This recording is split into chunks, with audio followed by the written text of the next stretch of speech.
embrace that season you're in. Don't try to get ahead of that season. I'm a startup. I'm in a startup phase. I might not be able to, for example, travel to China to source my products right now. I might not have the financial muscle to. And that is absolutely okay. Another season will come and I will be able to do China. that. Yeah. So, comparison is a thief of joy. I know people say, see what your competition is doing, which is fine. But personally, I normally even say, that little comparison is going to take away so much of your joy because you're the one who knows how far you've already come. Do not make permanent decisions based on temporary issues. True. Do not make permanent decisions because of temporary issues. Explain. Haya, tuseme leo maandamano iko and then biashara yako wamegonga. Umefungwa, unasema I am done, unaosha mikono. That is a temporary issue. Itaisha, it shall pass. Tuseme dola imepanda, useme nafunga biashara yangu, no, it's enough, I cannot sustain. It's a temporary issue. Saizi iko at 130, 129. 129.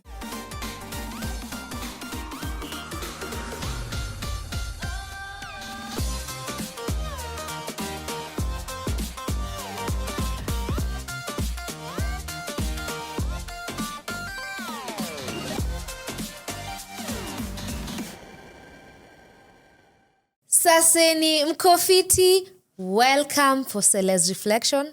This one is a mini series, as I told you on Monday.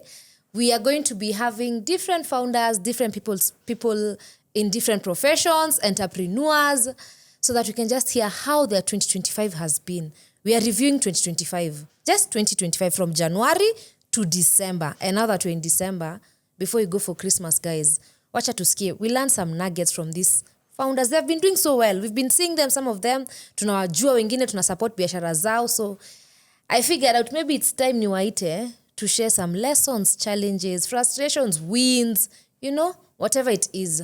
So I have two beautiful women on set. Hawajuani lakini walikam kama wamematch. I'm calling them flower girls because they look very, very beautiful. Karibuni sana. Asante. I want each of you to describe your business, your brand, what you do, and also describe for me 2025 in just one word. So we start with Gloria.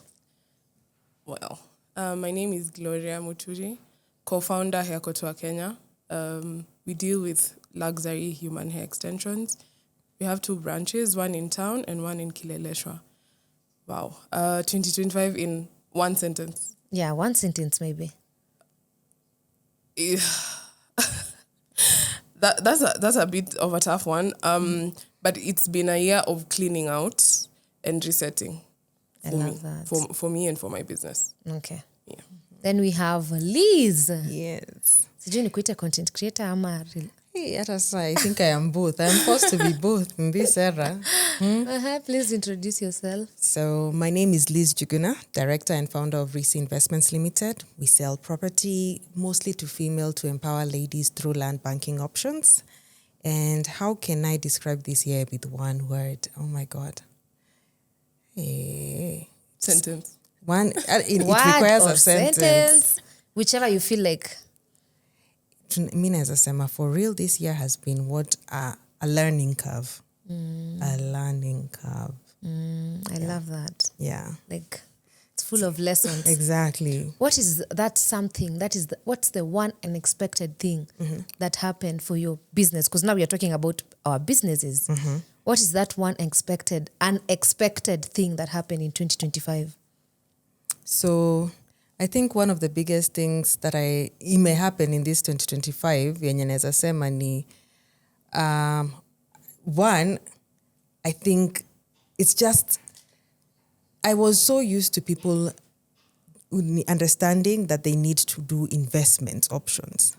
But never did I understand that, it never came to me that the first thing yenye watu wata tight their belts on ni real estate. When things get tough.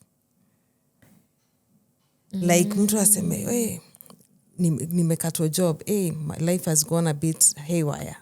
So the first thing wanasema, Liz, payment yangu ebu acha itulie. and hapo ilikuwa like wait a minute. Industry yangu ndio ya Like the kwanza. first thing they are so quick to cut out is real estate. Yes. And then the irony is I got, and it's two way.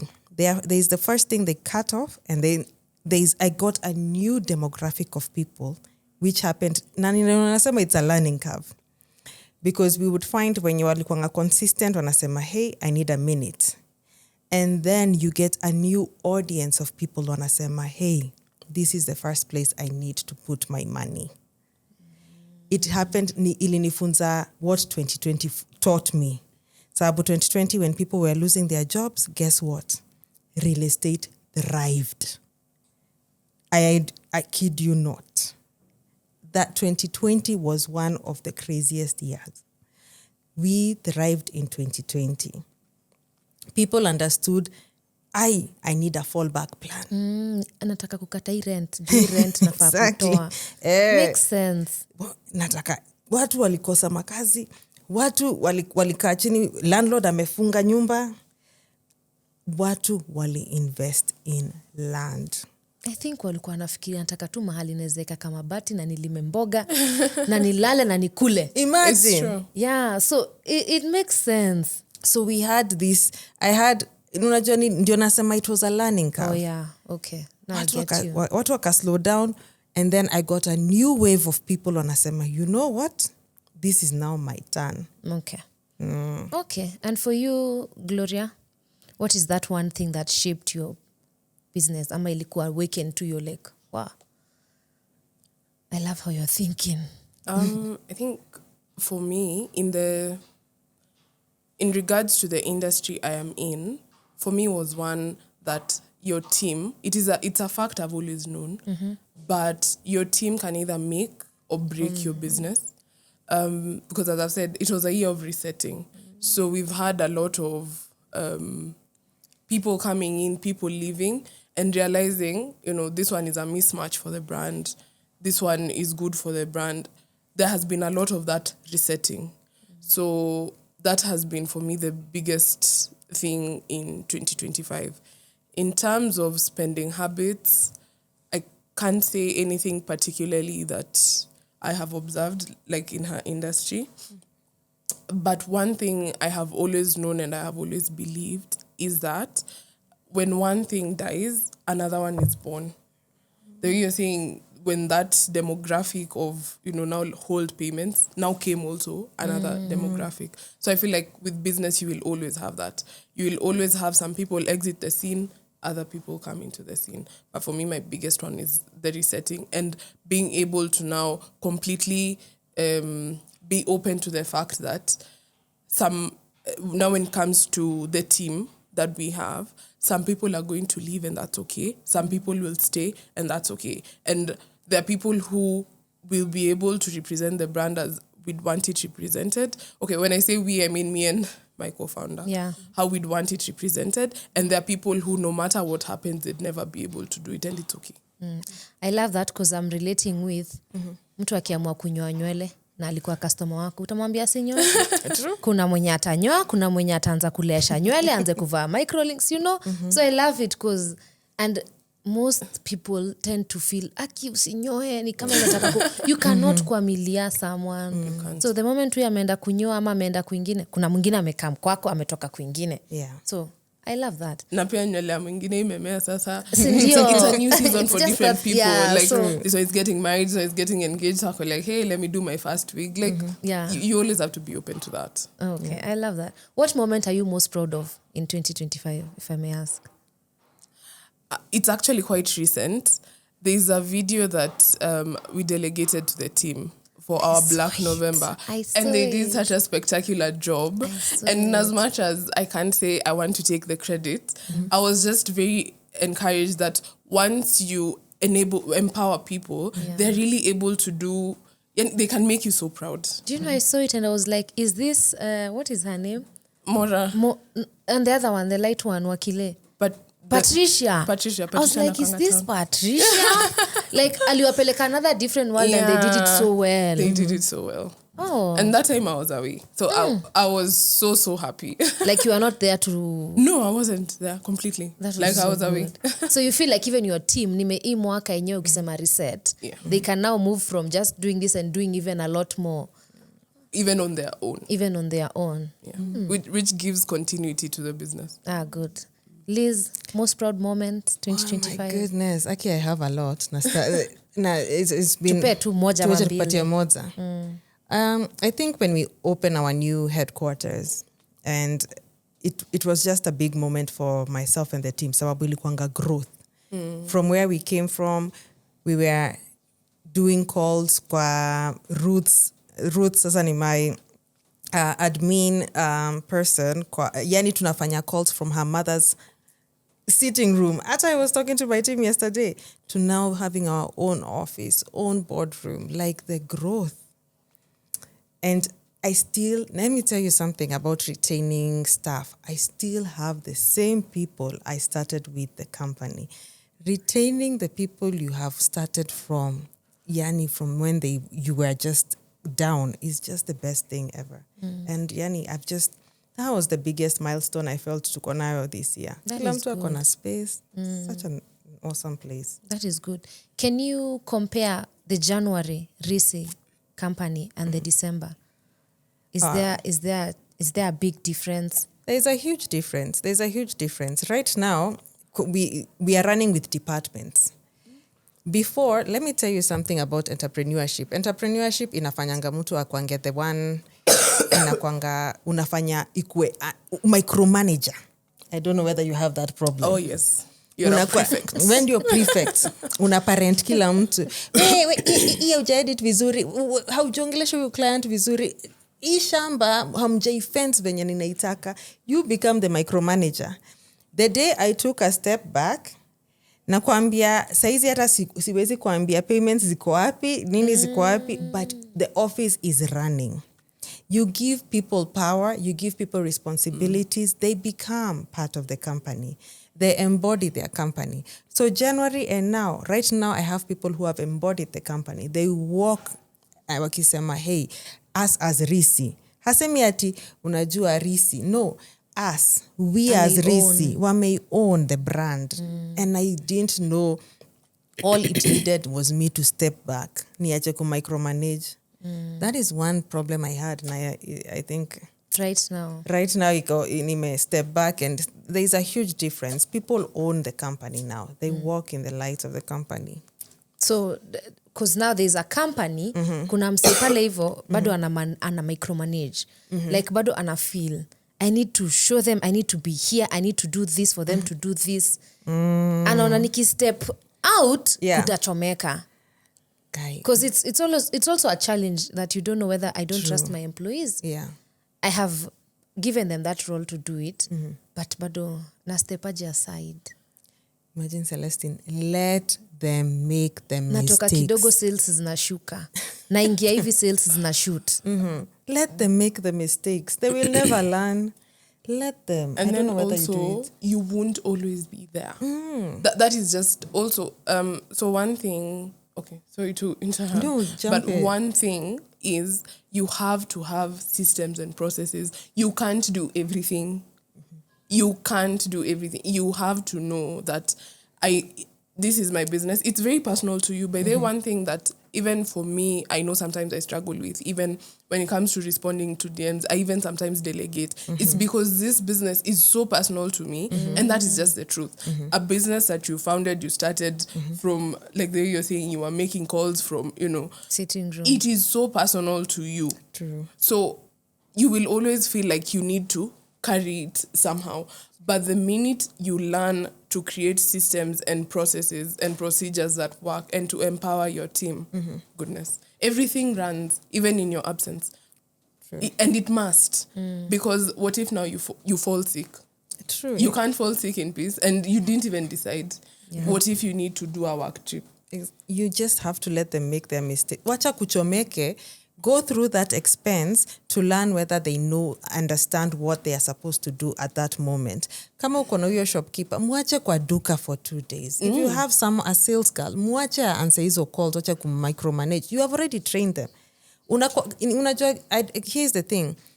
There's a difference. I don't understand why, which I'm learning right now. There's a difference tunaweza acha a house help na our newborn baby kwa nyumba. We train them and we are okay. And we are training them and you're okay and you're comfortable. Lakini kazi, umetrain mtu, but you're not comfortable kumwacha. And you expect them to hold it down. How will they learn? Mwacha chomeke kidogo. And that's just the learning curve. It is. It is the learning curve. That's and then also one thing that you have to be very cognizant of, for example, when you started the business, like for me, I was alone.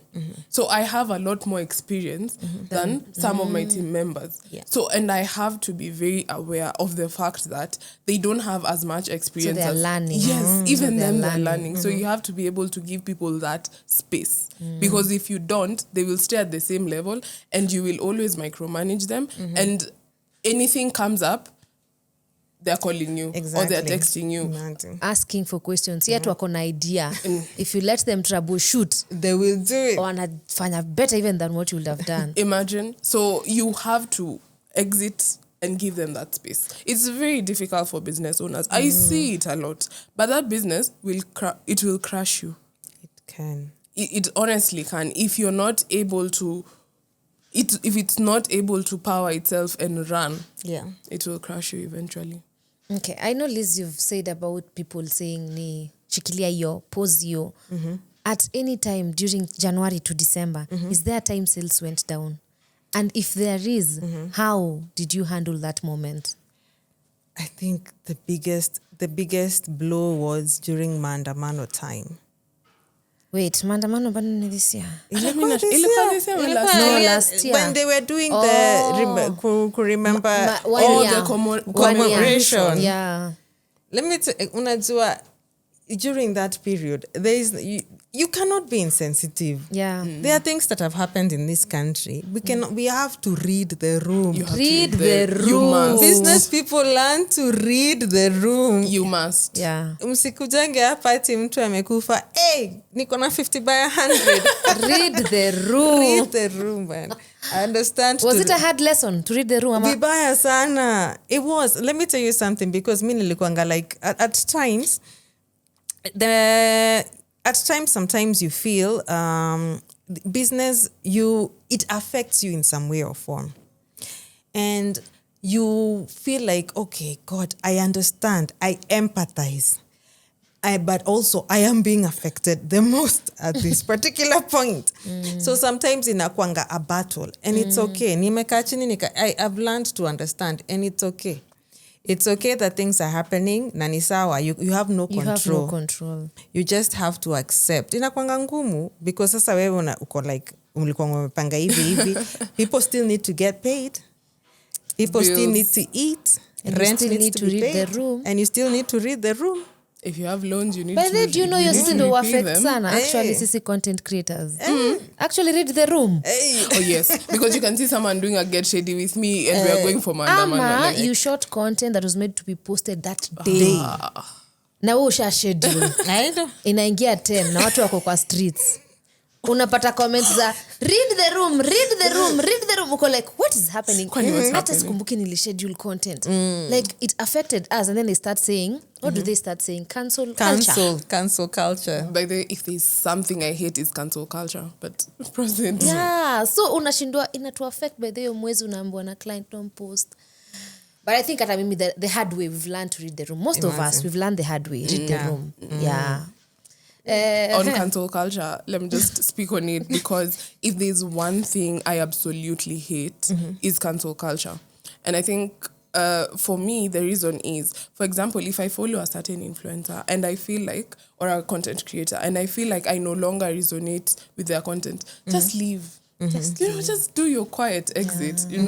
If I feel like a brand no longer carries the values that I feel took me there, leave. You don't have to do a cancel campaign. And the one thing is, people don't realize it is really so difficult to build a brand, even as a content creator or as a business owner. And you just want to sit and cancel people's businesses. But at the same time, we need to accept that There are people who will always just do the cancel. So we just learn the hard way. You see, there you're reasoning, you're like, let me just unfollow. This one doesn't sit well with, wacha niachane tu nayo. Kuna mse, no, this one we are going down with it. Yani they have the time, they have nothing to lose, they have the energy.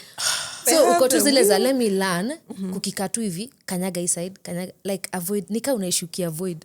Like read the room. Literally, just know when to and when not to. When not to. Imagine it's something that you have to. Kwanza venye umesema ati people just need to gracefully exit from that room kama it does not serve them. People do not understand that aspect.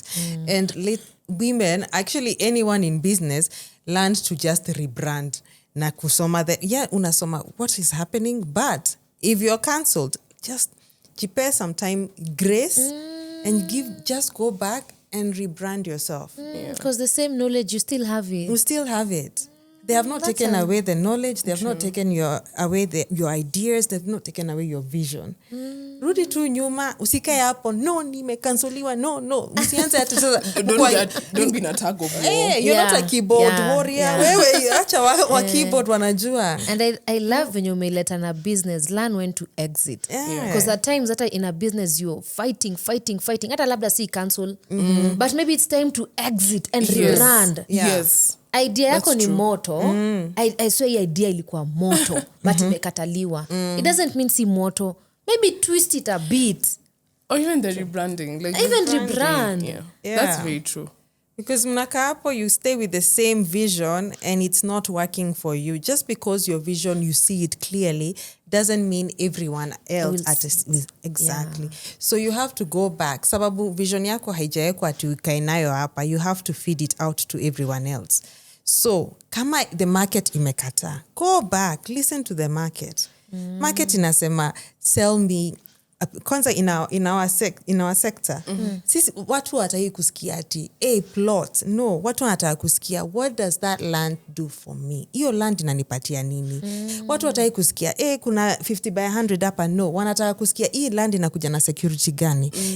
Ita create residual income. Itanipatia what revenue nikikaa hivi?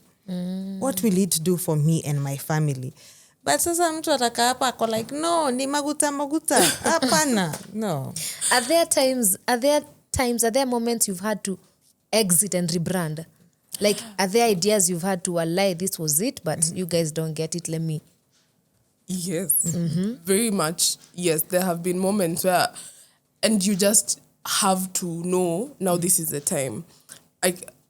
I can't recall any particular example, but there have been products that we have tried to introduce and it's just not the right time, or the market is not ready for this particular product because maybe of the value. So you have to sit down, you re-strategize, you see what is the market ready for. You have to understand your market because you can't be selling to people whom you don't understand. What are they buying? What do they want to buy? What are the current trends? You have to also be aware of the trends right now. Right now, I'd say a big chunk of consumers are millennials. So you have to understand this generation. You also, Gen Zs now are coming in. You have to understand the needs of that generation. There's the slightly older generation. You have to understand the needs of each and every single generation. Otherwise, you'll be stuck there with your products and they're very good, but they're not serving the market that you have. Wow. That's true. Wow, Gloria, thank you. Unajua lately tumekuwa tukijiuliza, why do we have these what do I say? Easy cultural events. Like sitaki kumention a name, but we have them so much now they are fully packed. Like this wasn't there last year, but one. It wasn't. But you see the way it's a trend. Yeah. If you bring your ideas sahihi hiyo kitu inashika. Inabamba. It wasn't there a few years ago, but true. we're embracing it. We want to know Saturday tunaenda wapi, Friday, Saturday, Sunday. So, okay. Are there trends that pia may notice kwa real estate that you'd love to carry forward? In real estate, I've seen a lot. I've seen a lot saizi because mostly, if initially when we started real estate, people were buying land. Hata utasema, a lot of people will be, why are you buying land in the middle of nowhere? But a lot of people were buying land wakisema, I will buy and wait. Let me tell you, innovations ikakuja. Unakuta in that middle of nowhere, they have the craziest, out of this world Airbnb. Watu wako na vision, like people have started making money off of these properties. Wamesema atuta, yeah, I love kwanza this, I love millennials venye wako saizi. I don't know wana meet. Yani saizi kila mtu wako like, I need to make money. I need to make residual income yangu. So in real estate saizi mtu, yes, they are buying property, but now it's not I will buy and wait. They are not our parents. Yeah. We are not our parents. Not our parents. It's I'm going to buy and figure out what to do with Immediately. it. I have a lady at Malindi, she has done bee farming. Niko like, this woman makes about 150 a month. Iyo shamba alibuy 170. Sela, let me tell you. Hata mimi nilimwambia nishike mkono. Nionyeshe. Mimi nilikuzia hii shamba, you making more money than I made from selling to you. Nishike mkono. Like, yani, it may change how people now view land. See ati a buy and wait game. Let me fix what I can do with this piece of land and it makes me money. And I love that. True. It's so crazy. Na lakini umeziona. Umeona hizo manyumba? Nimeona unapata kwa msitu Airbnb. The A-frame cabins. Yeah. They're so nice. Unashinda huu. What? And kusema kweli wa parents wa shika tu ikaange hapo. Sasa hivi are not shika tu ikaange hapo. Our parents were, you need to do a market study. Nani watakuja hapo? Those I have ever had I have ever told someone I would like to do something similar where I come from. And they're in their late 50s towards 60. Na alifanya, you need to do market research. And I'm like, no, I don't need to do. You will set it up and the people will come. Exactly. So us, we are not our parents. We don't have that kind of thinking. Also the thing for ati huko ni wapi, nani atafika huko Ilisha? Ilisha. Everyone ako huko unashinda ulijua. Actually the question is ulijua aje huku? You know? It's true. Guy huko ulijua aje? It's true. Like It's seriously hidden gems. Exactly. Like these ones are the real hidden. And 2-3 years ago it wasn't the same. It wasn't the same. I love that. Yeah. Nimeifikiria by the way. Imagine hiyo kitu imekam as na wave. Kila mtu sasa, everyone wants to be, hata hakuna mtu anataka kukaa kwa hoteli. They want to stay in the middle of nowhere. Nature, birds.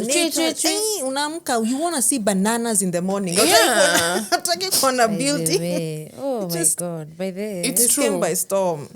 It's a good thing. It's a very good trend. It's a good trend. Let people make money off what they have. That's true by the way. And then the fact that mmesema millennials want to see where I'm getting more. Exactly. They are really after what am I getting? Yeah. As opposed to let it sit and Yeah. which bado kuna hizo zingine za.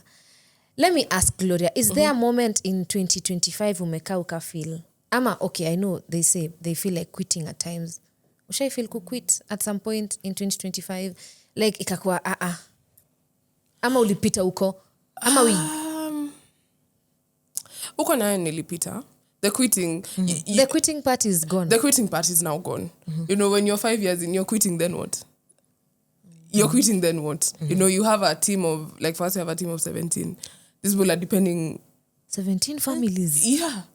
So you're quitting, you're going where? Where are these 17 families going? I know. Then now there's your family. 17 families. 17. So Na 17 ile close. Yes. Kujanza kucount rider, sijui nani, sijui. Hata landlord wako. Hata landlord. By the way, pia lazima. Atakula nini ukienda? You know, there are moments, I think, in business, and this one, anyone in business can just agree. There's a lot of where and what, but somehow God gives you the grace to move past those where And there was. There's someone I was talking to who's just opened a shop. And To check it before. Where? to check it. So at one point she had to redo like, you know, when you're taking a new space, you're given like 2 months or even a month depending on the landlord or the agent. So she had to redo something that would take 21 days. That's a whole month. Yeah, so utadu. Yeah. Where? No, I see these memes and I'm like, maybe someone in business won't understand, but There's a meme you tunalambanga glucose. Nalambanga glucose ukisonga. You know, true. There's a meme you shared. There's a meme you shared back then. Yeah, this is the week where the 17 people are excited end month.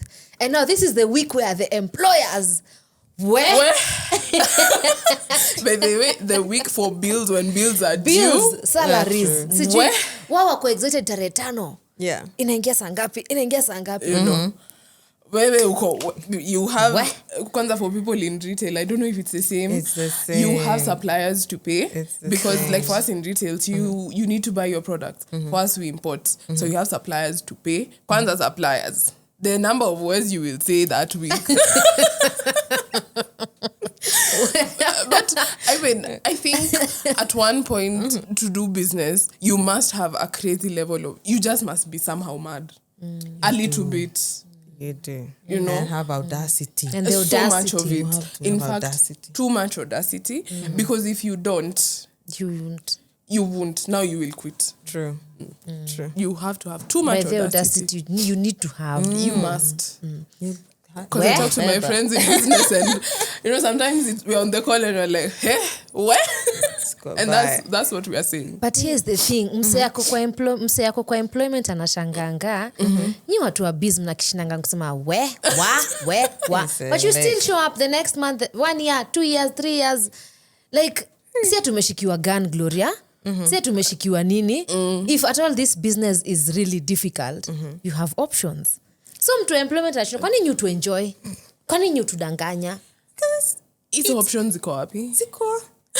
It's your purpose. Already umepata purpose yako. Purpose yangu ni hivi.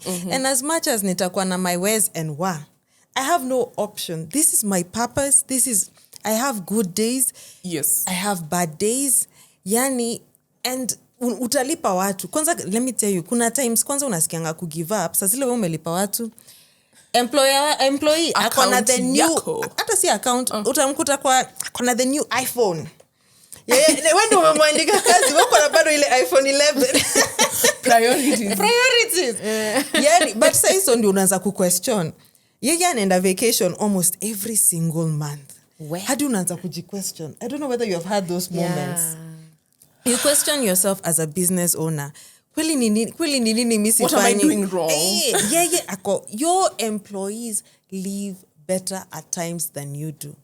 And you feel na umelipa salary kwanza unafikiri hata mimi nafikiria hii nywele yangu nitatengeneza ama what am I doing? So what keeps you going at such a time? The purpose. The purpose. Actually, Your it's a purpose. Yeah. Yeah. And here is the one thing I always tell everyone. You don't have to have a bigger purpose. Ile ati, oh my God, I was called to serve everyone. Your purpose can be, I just want to envision myself living a good life. That is enough for you.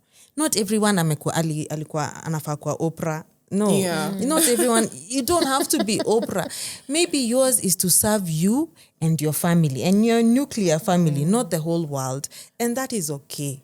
That is okay because also, remember, apart from your nuclear family, there is also your team that you impact on a daily basis. The clients you impact. You know, like, I think people think of purpose and it's like so huge. Sometimes my purpose maybe was to just make girls feel pretty and that's it. You know, don't even think too deep. I agree. Gloria, do not think too deep. People overthink purpose and then nasemati sitaanza biashara yangu ya kuuza. If it's my pants, sitauza hizi pants sababu sasa itasaidia na nini. But those pants, it'll make sure you and your generation and the children that come after you wataishi uzuri. Your purpose does not have to save everyone. It can save you and your next generation. So me and my family, we are okay. Hey. We are comfortable. You're comfortable. We That are not is your purpose. Hey, but bado mimi nataka Oprah. Hey. Comfortable. It's not enough. Watu Oprah. How to go? We're almost there. See your procession. Yeah. Getting there. So what advice? There's this person who is seeing Gloria ati umesema uko na 2 branches, uko na 17 employees, uko na 5 years. You started down uko. It's not 5 years. You have more. Years. It's more. Actually, I met you 5 years ago. Yeah. And So I'd it's how already many years started. now? From when I started in my living room, Yeah. it's now, that was 2017, close to 10 years. Where? What? So there's someone who started this year and I feel already zishamgonga we Hizo ako mawe. quitting, ana quit leo, ana quit kesho, you know, what can you tell that someone? Na nile ya sorry nilikuwa niseme there's someone, okay, yeah. Like what can you tell that someone At the point where they're starting? at the point where they are starting, ama they are 2 years in, 3 years in, na mawe na mawana quitting zimejaa? First of all, those ways and whys, I think even if we ask the entrepreneurs who've been even in business for 20, 30 years, they still have those moments. So those moments, that's what I'm saying, you have to be able to know that there are seasons. So this season is going like this, but it won't be gloom all around. The sun is going to come, you know. Yeah. And then you also have to embrace that season you're in. Don't try to get ahead of that season. I'm in a startup phase. I might not be able to, for example, travel to China to source my products right now. I might not have the financial muscle to. And that is absolutely okay. Another season will come and I will be able to do China. that. Yeah. So comparison is a thief of joy. I know people say, see what your competition is doing, which is fine. But personally, I normally even say that little comparison is going to take away so much of your joy because you're the one who knows how far you've already come. So if you're comparing yourself, for example, to someone who's been in business maybe for 15 years and then they are going to China to source their own products and whatnot, you've been 3 years in, my You're even unfair to yourself. You're being unfair to yourself. Like, tulia tu. Ni kama same mtoto wa 3 years ajicompare na mtoto wa 15 years. They can't be the same. And that's okay. So you also need to be aware of that fact and you need to embrace your seasons. And as I'm saying, also through those seasons, focus on the good and the lessons you're learning through those seasons because you'll have seasons. I'll give an example. In 2023, the dollar rate for us now who do a lot of importing, mazedo lately to chapa. Ilifikata at 1.164. 160, yeah. And I remember at that point, I'm just like, sasa tutafunga. Then shipping was chaos. Yeah. By the time we get goods from our source to here, it would take 8 weeks. And this was something that would take 2 to 3 weeks. Now it's taking 8 weeks. What did I learn through that season? You have to have other alternatives for when you're sourcing items. You can't just rely solely One person. hapa isipowezekana. You have to also sit back and look, what lessons am I learning? Yeah, dollar hakuna lesson nililearn, honestly. Ni ile siku itapanda imepanda. You know, we'll adjust the prices accordingly. Because by this, some problems are not entirely upon us. Yeah. So ukijipiga na dola, unajipiga na dola ufanye. Sanitadu. Na dola si yako. Dola si yangu. I remember there's someone who was telling me, what I would advise you is to buy dollars and to keep now the money in dollars. I'm like, for the kind of business I do and my cash flows, that is not something I can't keep away at $300,000 waiting for when the dollar will go up or down. You know, like, so I'm like, okay, thank you for your advice. However, it's really not relevant to the current situation I am in right now. I decide this. You're inside this, Asa. Too late. It's too late. Yeah. And then even if, for example, ata ukona teme ata hiyo $300,000 ume keep aside. Sibado itaisha, for example. Sindio, you'll buy merchandise na itaisha. Who knows kama hiyo dollar itashuka kama itapanda. Things that are out of your control. Wachana tu nazo. I remember that time I was so worried. Like, will people buy? Because now you see prices are shifting. Because if you are selling maybe an 8-inch bundle at 7,000, now it's going all the way to close to 9,000. And what can you really do about it? Nothing. Ni kuomba tu that wenye wanaweza ku-afford wakuje. Wow. Liz, na wewe, someone who is starting. Hey, let me tell you something. Ama mwambie tu we quit mapema. The first thing, I think itaisema sana na audacity. Do not make permanent decisions based on temporary issues. Do not make permanent decisions because of temporary issues. Explain. Haya, tuseme leo maandamano iko and then biashara yako wamegonga. Umefungwa. Unasema I am done. Unaosha mikono. That is a temporary issue. Itaisha. It shall pass. Tuseme dola imepanda. Useme nafunga biashara yangu. No, it's enough. I cannot sustain. It's a temporary issue. Saizi iko at 130, 129. 129. Unajua hiyo umeniongelesha. Unajua nikishafunga biashara permanent. Juu ya kupata mimba. Aki imagine. Aki bedhe chini niwaambie tu hapa. I sit down and regret. I had a business. Mimi nilikuwa nauzanga vitu kitambo. Aki yeso nikapata ball de mwenye alikuwa ni kama tukuwa poa sana like ni ile nikikuja sales nikitoka hakuna so nimepata ball lazima nitoke so hakuna nikafunga I swear sometimes I sit down and say ningekuwa sikufunga unashikiza biashara za 15 years ningekuwa nasema 15 years imagine I can't recoup the 15 years unfortunately I have to start zero if I'm starting if you're starting you have to start so that makes so much sense I always tell people because that's why it's supposed to be a learning curve. There are ups and downs. So sometimes issues come in and you decide, no, I am done. You wash your hands. Now, you need to stop doing is stop renegotiating yourself, your virtues. And stop renegotiating with yourself when you utahandle vitu. You know your character. Stop renegotiating your character. Stop renegotiating your vision. Useme, ama ikuwa yangu. Stand true. Where it's a temporary issue, continue walking that path. Everything, these two shall pass. Wacha nikwe Denzel, these two shall pass. It shall pass. That's true. It shall pass. These two, wamepigana, dole imepanda, these two shall pass. Shall pass. House help at yameleta shida. These two will pass. These two will Imagine pass. Imagine simtoisa ni mkubwa.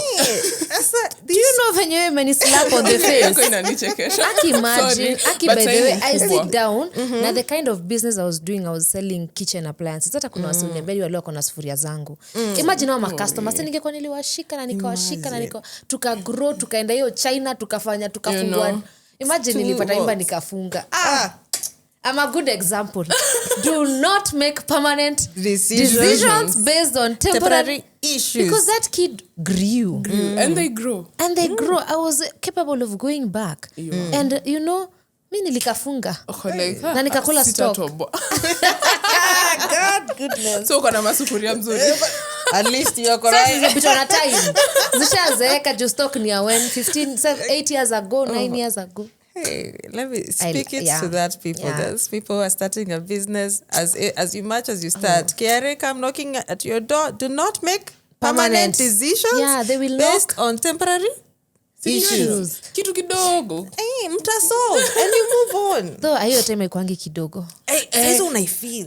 When in the heat of the moment you're like it's so much. It feels like so much, but so do not make a permanent decision at that time. Don't.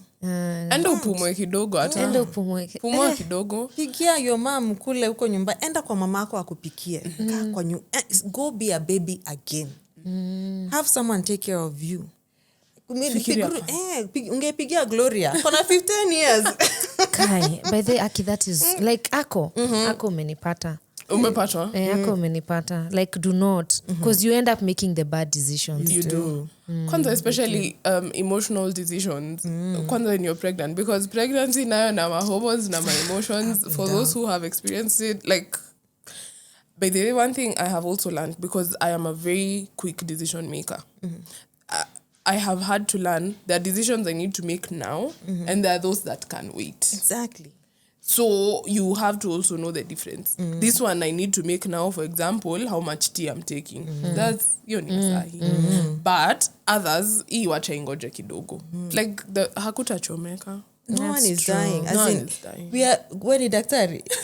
Hapa ulikuwa daktari? No one is going to die. No one is going to die. It's not brain surgery tunafanya. Though I feel like you develop this thick skin over time. It is true. It's overtime. Over- Is it Overtime. really? You It's have to have overtime. it. But you have even to have it. from the get-go. Because I remember when we opened our first physical salon, it was towards the end of 2019. What happened beginning of 2020? COVID. Like, I honestly thought now this is it. This is the end. Like, now the end has come. Because where we had taken up space, Corner House, Corner house. we were paying rent quarterly in advance. So rent yangu ya hiyo quarter imekunywa nini? Maji. I'm trying to renegotiate with this landlord. Anataka kusikia chochote. Na ni COVID. Hata nani ana make nywele. No one, who's even getting out of their is house? out? We don't even care what you have on your head. You just want to not die. We all thought we would die during COVID. Like, The struggle was not hey, we were fighting for survival. Yeah. Watu wa kutengenezwa nywele. I get Wakienda wapi? Na wanaona watakufa. labda na mazisho. Do they even want close contact with? No. I remember at that time, because I was expecting my second child. Who even wants to come out of their house? Like, it felt like doomsday.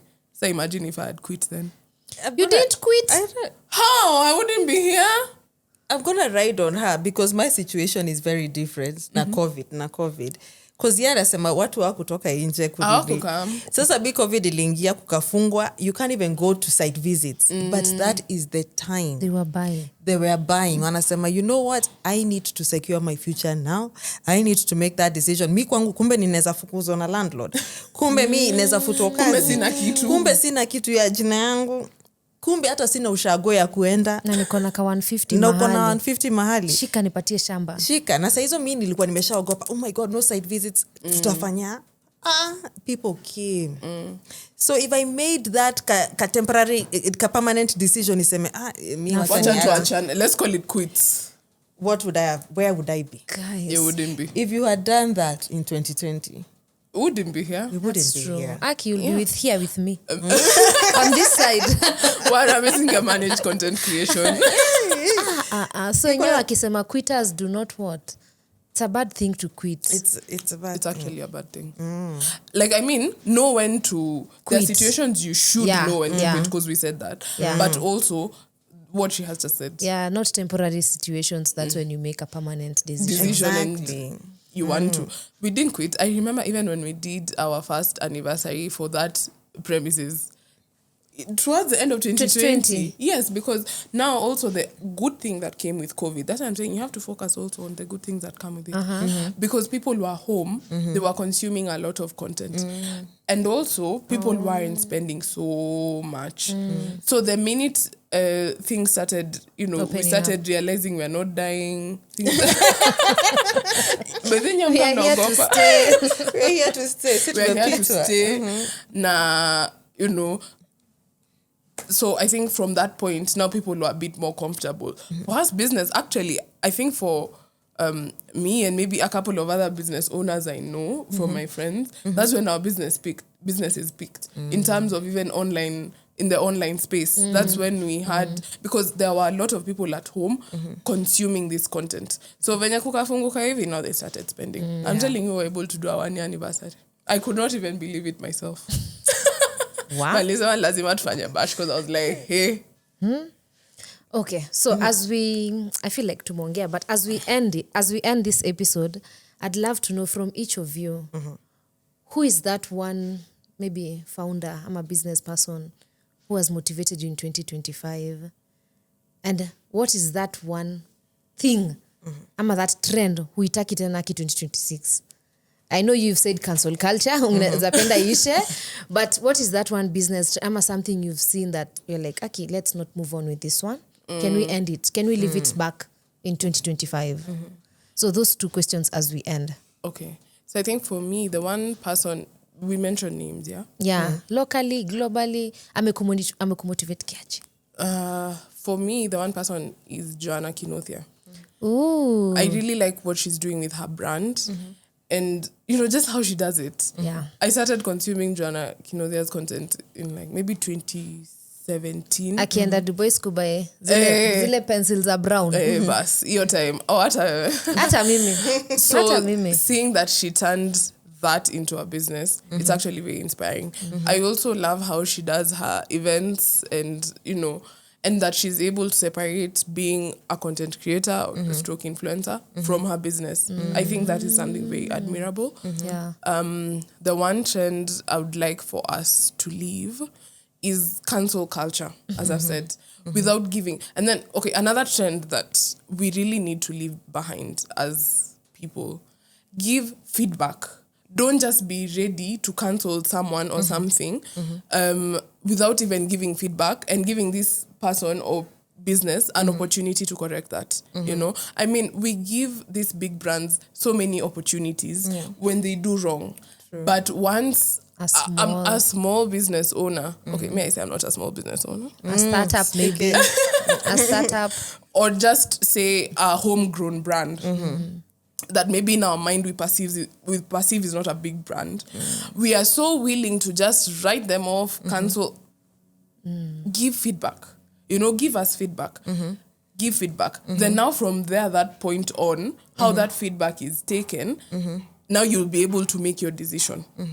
But don't be so quick to be the one person, come online, sijui TikTok, sijui Instagram. We have all these platforms, hakuna mtu anakata. But don't be so quick to do that.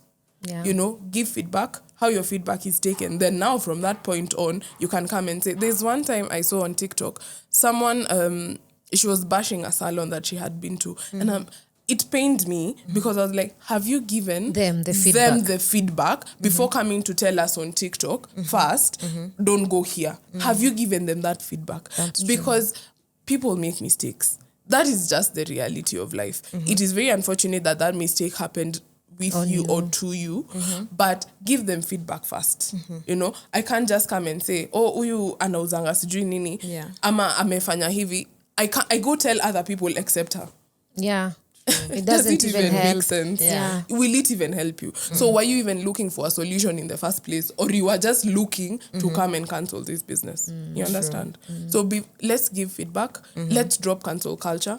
I feel like it's really not worth taking to 2026. Thank you. True. And I love that book. Give feedback. Especially to the right person. Yes. Nywele yako umetoka salon ikiwa mbaya. Kwani uende nyumbani ukapeane feedback TikTok. As opposed to huyu mwenye hapa amenishuka hii si mzuri. You know? Like this one is closer here. Tumeka hapa, we can amend this. Imagine. Whatever it is. Yeah, ni wapi hujapenda, na maybe even she's learning. Ni hii hujapenda, acha nitengeneze.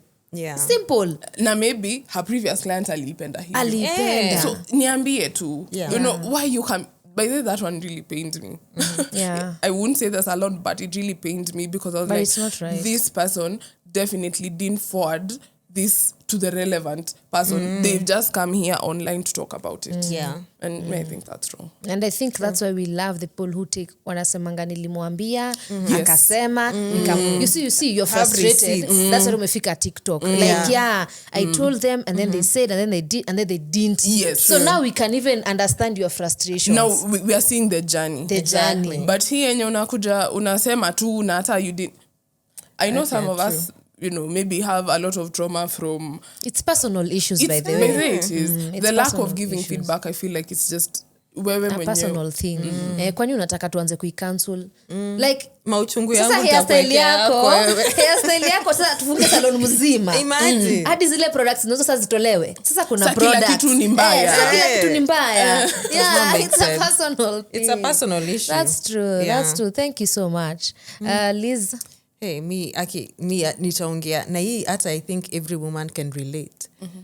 Me, the person who ameni touch hii mwaka ni Sarah Mtali. Amekumotivate. Let me tell you something, and I'm going to tell you something with this woman. The way she has rebranded. Oh yeah, virtuous. The way she has Women. rebranded. Women, please understand this. Personal issues does not have to make you kutulia. You uishe haziwezi vitu personal issues isifanye uishe. Hiyo nimekata kufanya. Fanya tu. Personal issues isifanye ufanye uishe. Because you have to eat, you have to live, you have a life. Exactly. Rebrand. You are more than your personal issues. Go out there, rebrand yourself. True. Go build again. Nani amesema ati sasa umebuild this is what you are. Ama akili yako iliisha. No, ile akili ulitumia ku build answer tena. Answer tena. Answer. In fact, Yeah. right time will take a shorter time because You experienced have experience. it. You have lots of You experience. I won't pass there, I'll pass here. I know shortcuts. Exactly. I know. I know the short. I know the people to talk to Wow. now. That woman has mi ninakaa chini niko na the whole rebranding process. Nikasema, you know what? From this and then this, kuna kitu. I'm so it's happy nothing that beyond. you've all mentioned people we are seeing. Like mi kusema ukweli, Joanna has been hii mwaka motivator. Like hiyo I pencil kale nilianzana na yeye, like, and you can see the journey. Yeah. The same way you're saying with Sarah Mutali rebranding, we can see like it is right here. It's not a book ama a story. We can see, and we see it every single day. Wow. So And also it's accepting that people make mistakes and you move past and we them. move past them and ndio ninasema don't make permanent decisions on temporary issues. These are temporary personal issues. Kitu kidogo tu. Inaisha, Sawa, tunasonga. tunasonga, and you have another new company. You have a new empire. You are inspiring other women. So that brand, mi nakanga chini nasema, you know what, Sarah? Thank you. Nikupatie maua. Thank you. Thank you. It's huge. Oh, that is so good. And then what is that one trend you don't want to see? Maybe from your industry. From my Come from my 2026. industry, and actually it's something that is also touching on my industry. You do not have, I don't know whether I'll use the right word, but I mean that you do not have to shit on other people's product in order for yours to grow. Usikuje ukisema, stop buying land in the middle of nowhere. Umeona the middle of nowhere, what people are building. Put your money here. Where? Stop. That person had a vision. And unfortunately, that vision was not given to you. Yes. It was not given to you. Leave that person build. Because sasa the residual income they're getting from what they build in the middle of nowhere. Unaweza ishika.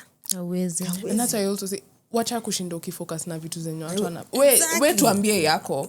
Usiambie watu wasifanye. We tuambie yako. Tuone, tusikize. Leave human here, ati do this. Alafu go pia natural. unatuambia tusifanye kaa nani. Kaa nani. Mi nikitaka kufanya utanifanyia. Like why do you feel the need of telling people don't? Just sell me yours. Exactly. Sell Like, me yours. wachana I na choose huyu. what I want. Yes. Exactly. Don't shit on my things and in order to make yours look better. That means first you don't even trust in yours. You have to true. shit on mine. That's true. You don't trust in yours You have to problems sell with it yours. peke yako. Yeah. You have to shit on mine. And Don't. I feel like it also reflects on you as As a a person. person. Hata we ni mtu Nasema hizi vitu sampuli ni personal issues. Personal issue, by the way. Si busy. Hata ni mtu ako na wivu because like what's that really? As in a feeling that negativity yenye mtu lazima akanyangia ati don't do this. No, this is why you should do this.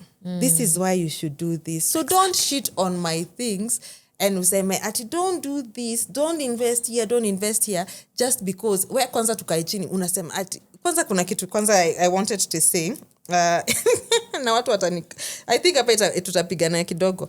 There is this video that was done. I think it was anaitangwa Ndiri I forget his name. Na si ati kwa ubaya, but kuna kitu alisema ati watu waku buy to plots and also I'll speak it in my industry. Ati equity does not have they are renting. You see, they are building and these big companies are renting. Ati what do they know? But question is, they are renting from who? Wait, they are renting from who? Wait, alisema don't msishinde mkinunua to plots. juu watu wengi wana lease. Wana lease ama wana rent. And exactly. Now the question is, they are leasing from who? The person People who bought who the bought- land. Exactly what I'm saying. Yeye ameona nusu. ameona Yeye ameona hadi nusu. rent. Hajaona Mwenye ana rent. Mwenye sasa the one who's now renting. The rental to them. the one who bought what you are saying not to buy. buy. So I'm like, Kai. do not shit on people to sell your projects. Yeah. Please, just Yeah. if you're Just tell confident them why enough. to rent. If Yeah. you're confident Tell them enough, why you- sell. Why they should you- rent. Why your idea Yeah. instead of now shitting on other people. Yeah. By the way, if I don't know if time will allow, but let me just add, because in our industry that is common practice. People really shit on other people's names.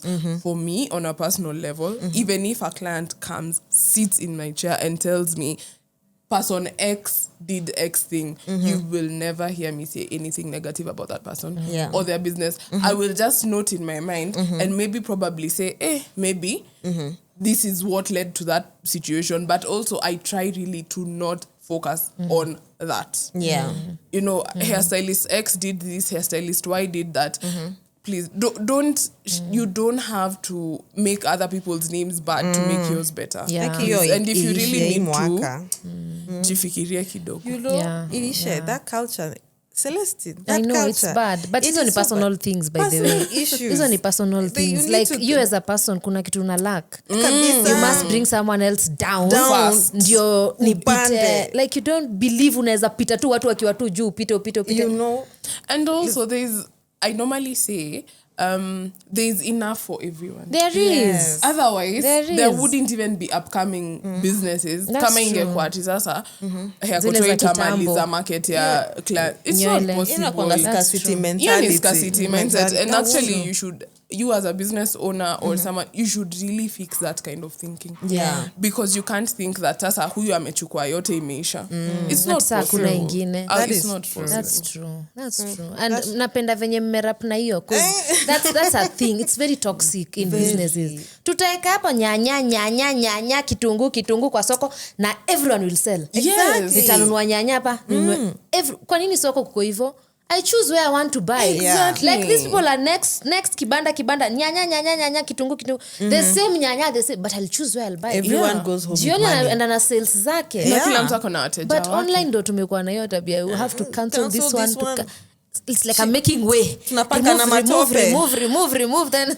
I find that habit nasty. It has Yeah, to but stop. thank you so much ladies. Like thank you so much guys. Hata nyinyi mmesikia hapa tulikuwa deep in session and I'm sure most of you are relating with what we are saying because these things are there. Even if we want to say sitasema it is there. We can all see.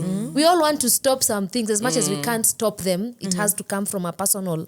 Me, I have to say I won't be trash talking I won't be you know because you'll cancel someone today kesho utakuwa na canceliwa. Ni wewe. By then ina moving very fast. Uliongea hapa tunakutolea screenshot. Si wewe ndo uliambia huyu hivi na wewe like it's a merry-go-round. So just do what you'd love others to do to you or to your business.